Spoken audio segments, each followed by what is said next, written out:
Brian Starling with Starling Marine, and we're here today to talk about boat maintenance and specifically hull waxing.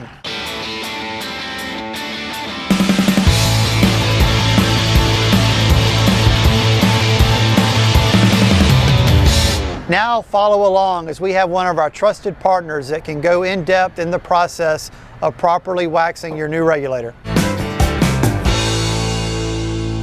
This morning we're at Starling Marine and we're in front of this beautiful Regulator 26XO that we're going to give you a little bit of information on how to take care of your boat. I'm going to show you some great tips, some things you may know, some things you may not know, but we're here to help you and we're going to show you how to do it. All right, some of the first things that I think that a new customer should know is that these boats don't take care of themselves, and that's one of the biggest misconceptions I believe that's out there, is that the boats come waxed from the factory.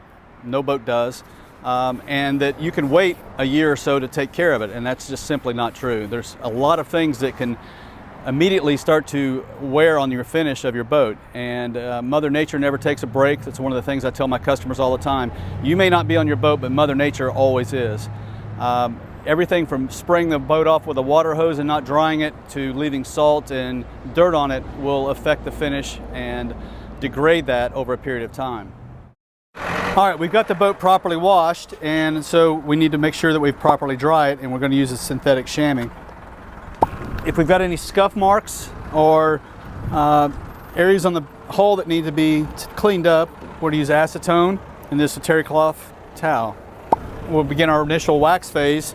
We use Meguiar's flagship wax, and I use a foam pad. We've got a variable speed DeWalt buffer that we use, and we've got the compound wool takeoff pad. Smaller areas, and we can use just a small hand application pad. And if we need to clean the pad out during the process, then we just use a little spur. So this is a 3M Super Duty compound, and this would be our beginning phase of compounding if we had to compound something. Now I may go more aggressive than this, or I may cut this down with some wax just to make it a little less aggressive, and that all depends on the finish and the damage of the oxidation on the boat. All right, so one of the first things we do when we look at a boat is just do a general assessment of the condition of it. For example, this is a new boat, but it still has a couple little things that we have to address. You can see, I don't know if it picks up on camera, but we've got a little salt that's dried on the boat here, and these things can cause water spots that can actually be quite difficult to get out if left on there for a period of time. One of the worst things you can do to a boat is just spray it with a hose and let it dry. There's minerals in the water, it'll dry, it'll leave water deposits on there, and on a colored hull, you will immediately start seeing the shine being decreased because of that water spotting damage that occurs. It'll just progressively get worse if you don't pay attention to it. Typically we'll see a lot of these on boats if they're at dry stacks, just taken out to your local dock or wherever. It's just a scuff mark, it's not into the gel coat, it's not a damage typically. Sometimes it gets down in there and then it's a different issue. But one of the quickest ways to remove this is just take some acetone on a clean, dry terry cloth towel, and bomb, gone. You do the same thing with black lines along your rub rail. You'll see those if the boat sits out for a while. You get some black lines on there. It does a great job of cleaning up your white rail as well. What it will do also is remove the wax. So this is something you want to do before you do as you're doing your prep work, is what I'm trying to say. You want to do this as you're prepping the boat, not afterwards, because you'll be taking the wax right back off the boat. The approach that I have used over the last 40 years of doing this is what we kind of call a team attack mode. We have 5 people up on the boat, and we all have sections that we are assigned on who's going to do what section that day. So what that does for us is allow us to get through a boat like this and wax it in probably about an hour and a half to 2 hours. For the average boat owner, if you're doing it by yourself, you might as well plan on a full day. It's about probably 8 to 9 hours to fully wax a boat. But again, this is what we do every day. Having that many hands on the boat certainly will cut down the time on it. Okay, so we've got the boat prepped and we've got all the scuff marks off. We made sure that it's clean. We don't have any salt or any dirt or anything like that on there. So we've got a nice clean canvas to start with. So one of the things that we do is we'll use a variable speed buffer, and this is a foam pad. So All this does is just allow me to put the wax on at a much faster rate than you would be able to do with a small hand pad. So this is what we do to be efficient throughout the day. And so basically, you saw I'll put like 3 or 4 dots on there. I kind of get it around so I don't sling it everywhere. I'll dial my buffer down to the lowest RPM setting, which is 600. And all I'm doing is just basically going back and forth, making sure I get great coverage on it. And once you're certain you don't have a lot of excess material on there, then you can go ahead and lock it in place and just basically walk it back and forth. Again, you're just looking to make sure that you got good coverage on the entire boat. It's easy to tell because it'll show the material once the pad starts feeling dry, and you can feel it. You put about 4 little quarter-size areas on there. Same thing. And the reason you do this, because if you pulled the trigger with this on here, you'd sling it left and right everywhere. So just trying to make sure you don't get it over everybody else and things that you don't want to have the material on. This is actually a Meguiar's premium flagship wax that we're using right now. I've used this stuff for a long time and been very pleased with its performance. As with anything, the more you use the boat, the more you wash it, you're going to have to reapply it. The one thing that I'm not sure customers understand about a colored hull is that you've got to take care of these things at least twice a year minimum. You've got to wax them a couple times a year. Why? Well, like I said, again, Mother Nature never takes a break on it. She's always shining on this. As we all know, colored objects will attract more sunlight, more UV than a white object will. It reflects more. So these will definitely show the sun exposure, or the continued exposure, a lot more than a white boat will. They're beautiful boats. I get why you have a colored one, but there are some additional care involved in it. A couple other things besides keeping it looking good is that if you happen to scuff it up against a dock with a good coat of wax on there, it minimizes the damage on it, the capability of scuffing it, just because it's got a nice slick coating on there too. When you're putting this on, just putting a little bit of pressure on it. If you've got any black lines in here, the black lines are just from the contaminants in the air. Basically, it mixes with the we call it kind of like acid rain. It gets on here and it mixes with whatever's in the air, and you'll get some black streaks. It's not uncommon to see some black streaks coming down. This will take it off. It's not, it's not the end of the world if you get those on there.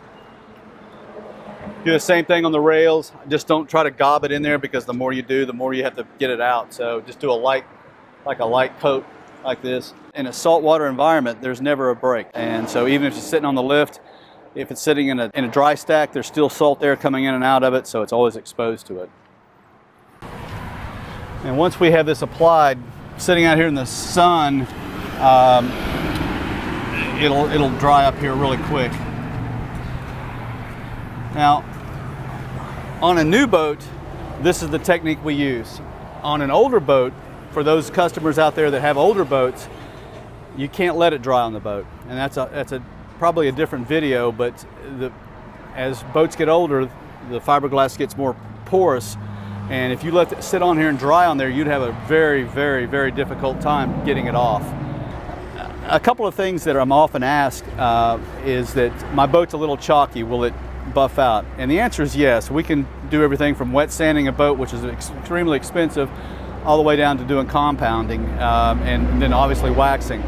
A new boat, you can lay the wax on here, let it dry, and buff it off, not a problem whatsoever. On an older boat, and if it starts getting any type of oxidation on there, it's a completely different process than what we're doing right now. You cannot lay the wax on there and let it dry. You'll never get it off.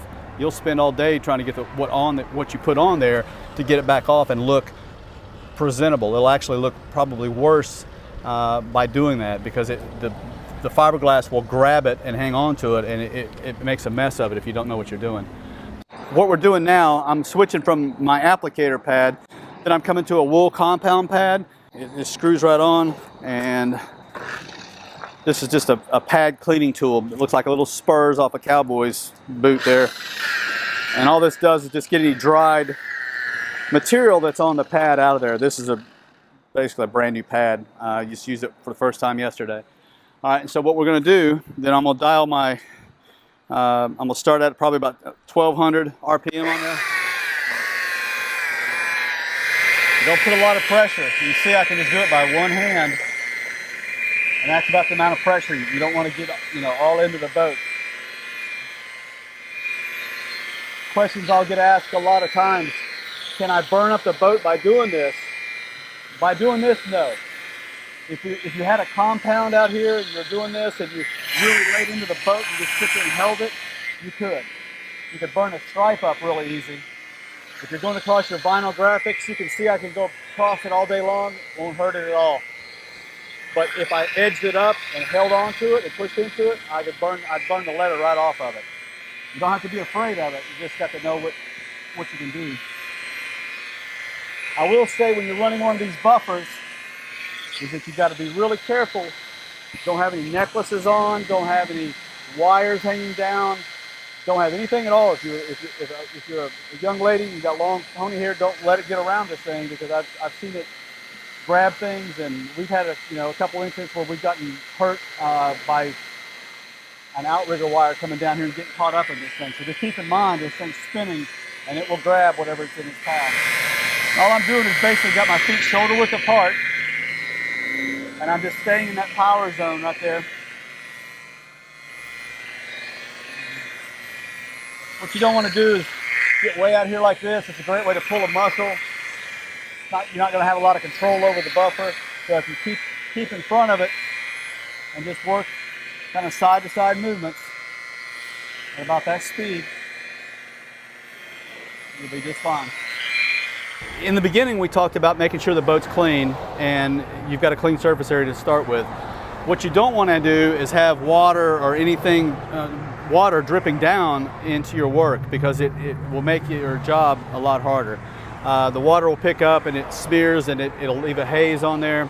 Another thing you have to be careful of is if you get on a foggy day, or if the temperature of the boat has been really warm one day and the next day it's cold and the boat's sweating, and you try to wax it, you will make an absolute mess of it, because the boat is sweating. They will do that, and you'll lock that moisture in there with the wax, and you'll go back and the boat will look perfect like this, and you'll get to the end of it and you'll look back and you're like, what happened? It'll start just like I missed right here. It'll start hazing out in all different areas. So pick a great day like today, low humidity, sun's out, nice breeze. It'll make your job a lot easier for you. So what we're using is just a basic cotton terry cloth towel on here. You can use microfiber towels, and we do use those on when we're doing wet sand jobs, but I think for an everyday application, these do a great job for us.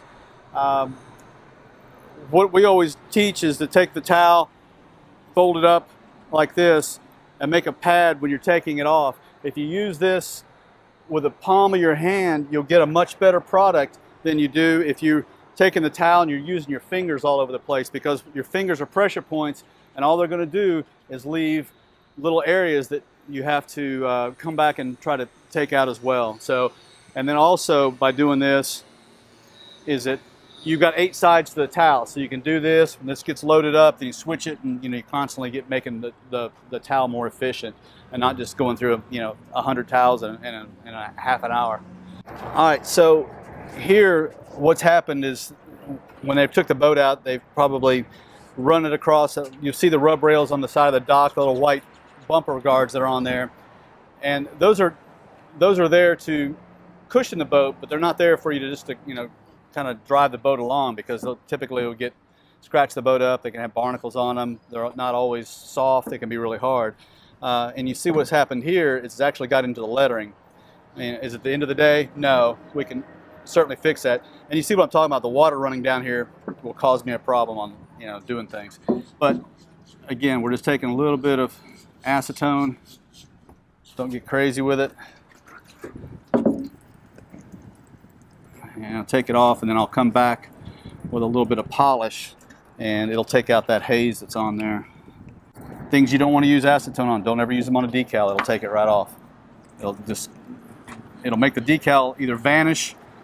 If there's any color, it'll take it right off, or it'll make the decal disappear, one of the two.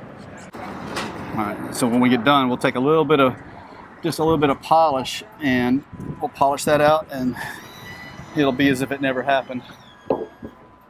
So it's just as important to wax the top of the motors, the lower units, all this area here. It's all fiberglass. It's all exposed to salt air and salt water. So if you want to protect it, then this is what you need to do.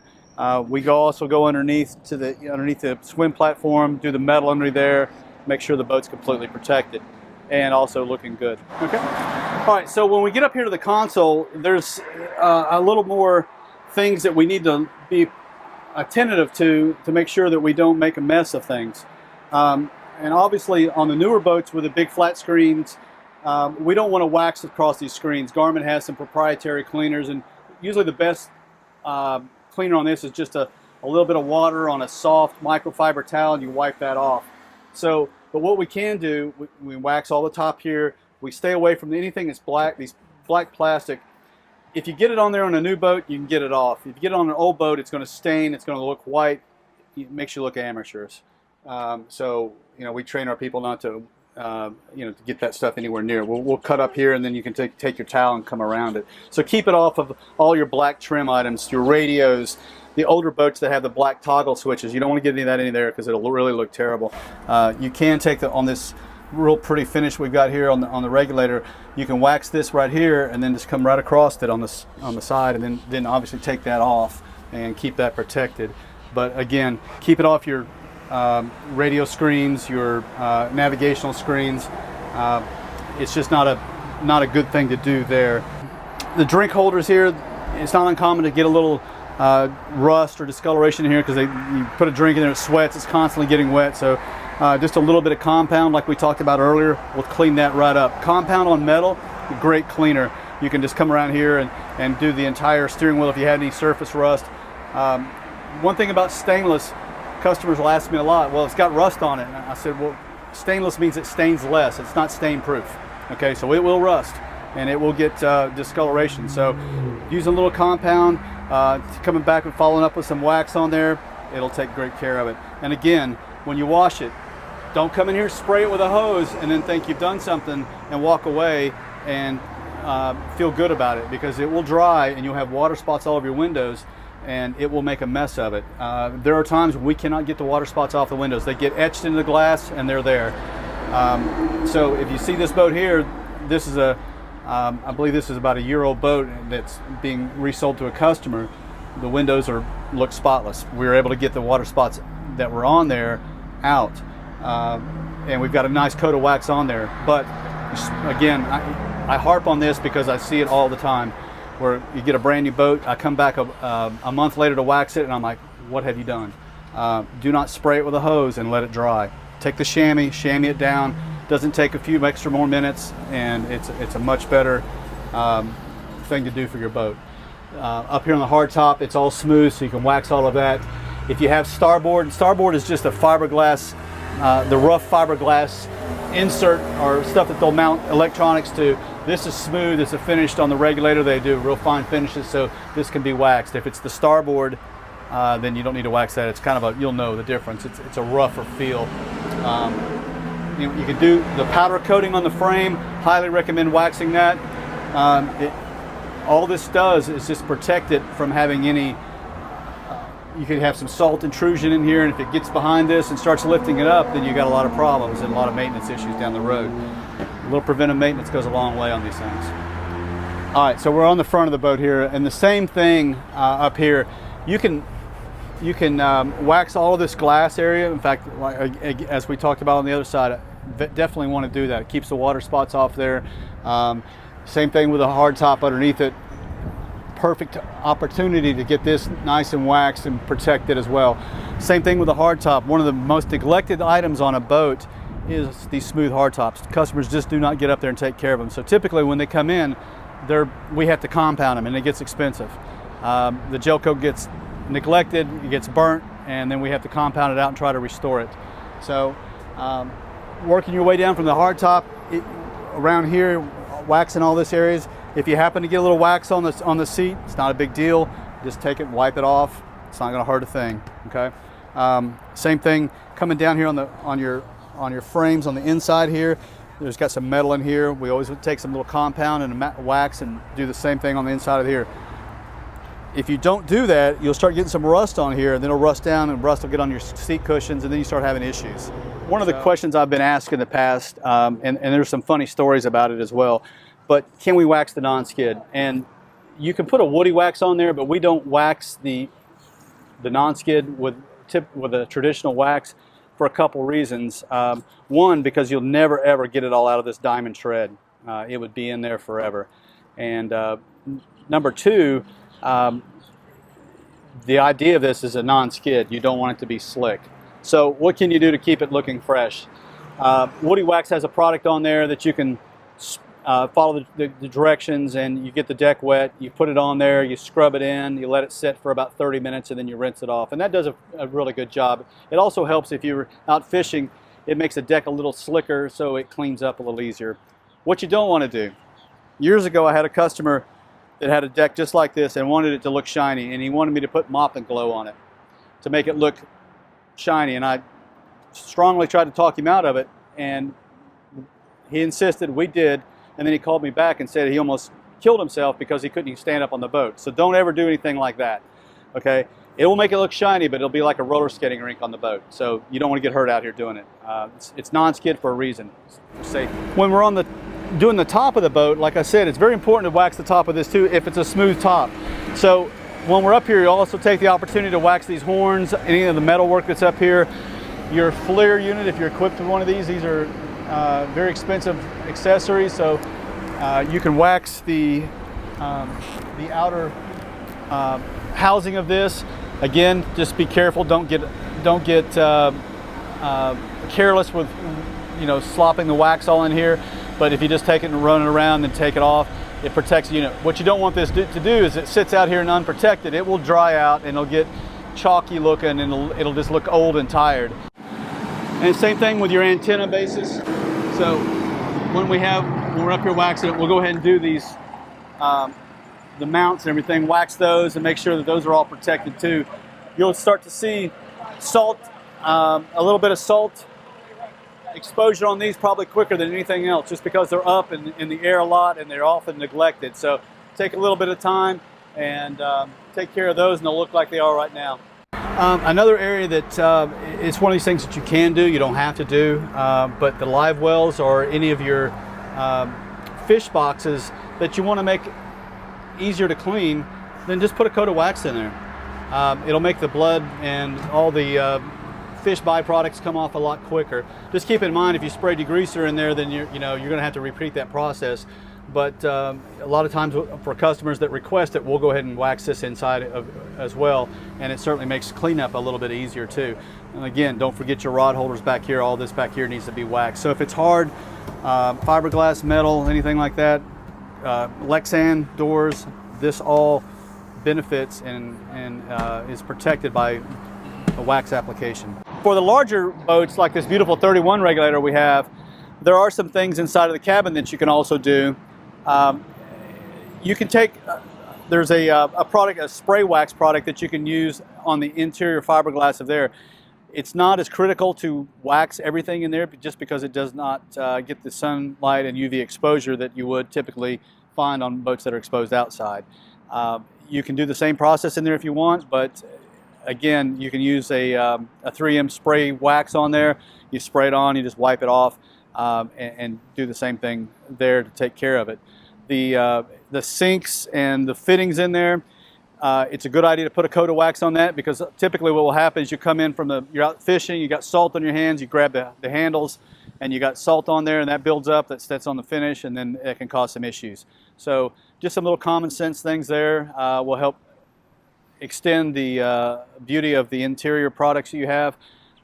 If you have anything that gets on the interior inside of the sinks in there, like any rust or anything like that, a little compound mix or just straight compound will clean that right up. You don't want to use a Brillo pad or anything that aggressive. Remember, don't use a sledgehammer when you can use a finishing hammer. So use the minimal amount necessary to achieve the job without causing any collateral damage to things by getting overzealous with using a very aggressive product.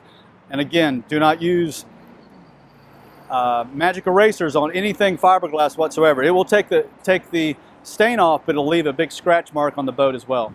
So you can also clean the bathrooms, the heads, all those things there are just typically like you would do at home. There's nothing unique about a marine head or a marine kitchen than a home kitchen. Just at home you don't have the salt being brought in from the outside. So that's the only thing there.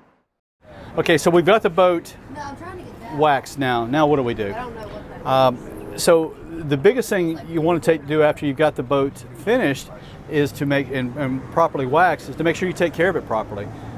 So when you're washing the boat, you don't want to use any heavy degreasers that's going to run down the side of the boat. Anything you use up here, make sure, understand that it's going to run down, so you constantly need to lean over and rinse the boat off.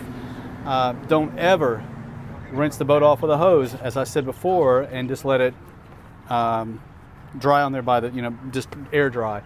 Grab a chamois. These things they're called the absorber. They're synthetic chamois. They're about $9, $10. You can get them at Walmart. You can get them at AutoZone. You can get them everywhere, and they stay in a plastic tube. But it won't take you 20 minutes to chamois the entire boat versus having all kinds of water spots all over the boat. And then we have to compound those to get those off. I can't stress how much damage that water spotting will do to a boat. It will happen. Okay, so ideally, if you're taking care of the boat properly, or you're having a service like Deaton's Yacht Service take care of it for you, you should never have to compound a boat. But if you get yourself in that position, let's say you buy a used boat or it just gets away from you, there are steps that we can do to bring the boat back to life. Obviously, this boat is a brand new boat, just waxed. We're not in that position right now. But typically every day we see boats that we have to come in and we'll have to do a compound and wax on. We use a 3M compound. I have to assess the boat on how bad the oxidation is, and then I'll use the appropriate product. I always tell customers you don't want to use a sledgehammer when a finishing hammer is all you need. So we have different grades of compound that we can use. Sometimes I'll even cut the compound down with wax just to make it a little less aggressive, and that'll do the job. That's where the experience comes in. It's not something you can kind of do on a video and teach somebody how to look at a boat, assess how much damage is to the gel coat, and then use the appropriate product to be able to get that off. It's going to be a lot of trial and error on your part if you have to do that. The other thing on compounding that you have to be aware of is the more we have to compound it, the more we're cutting into the gel coat. It has an infinite depth on here, so the more we do it, the clock ticks just that much faster on when we're going to have to do it again. So what I hear all the time is customers say, well, it'll buff out, it'll compound out. Yeah, it will, but the clock's going to keep ticking that much faster. Mother Nature's going to keep working on it, and then we're going to have to do the same process again on a quicker schedule. So keeping it waxed, keeping it protected. And here's the other thing. When you go to sell a boat, I've never known anybody in 40 years of doing this that keeps a boat forever. You're going to want to sell it, you're going to trade it in, you want to try to get a new one. You're going to want to do something with it. You're going to get one shot at making this boat look presentable. You're going to get one shot at making it look like you took care of it. So whether you do it, we do it, it needs to be done. And you have to ask yourself as a prospective buyer, and you go up and look at a boat like this, wow, the guy was really on top of his game. He took care of it. He was really attentive to the boat's needs. I think this is going to be a good boat. On the other hand, if you go up to a boat and it's all faded out and everything on it looks like, like it's been neglected, that's going to be your first impression on it. So you'll get a lot more resale out of the boat by keeping it this way, and you'll be a lot more enjoyable about it too. So it isn't rocket science doing this, but there's techniques and there's a certain experience level that comes with doing it all the time. And like I said, I encourage owners to go out and try it themselves. I also encourage them to try to use, a company like ourselves. We've been doing it a long time. We've learned all the mistakes over the years, and so you don't have to go through them yourself. I often ask how, if I wanted to buy a buffer, if I wanted to buy the materials and do it myself, that's great. You can. It's the buffers that we're using are right about just under $400. They're good because you got the variable speed on there. The buffing pads are about $50. The foam application pad that I just bought, I showed you, is about $60. So right off the bat, you're about $500 in basic materials there. Sure, you can go to Harbor Freight, somewhere like that, and get something cheaper, but it probably won't be the same quality result as in that as well. Whether we do it, you get somebody to do it, it needs to be done. We're always here to help you out on anything, and so if we can be of help, obviously we'll be there for you.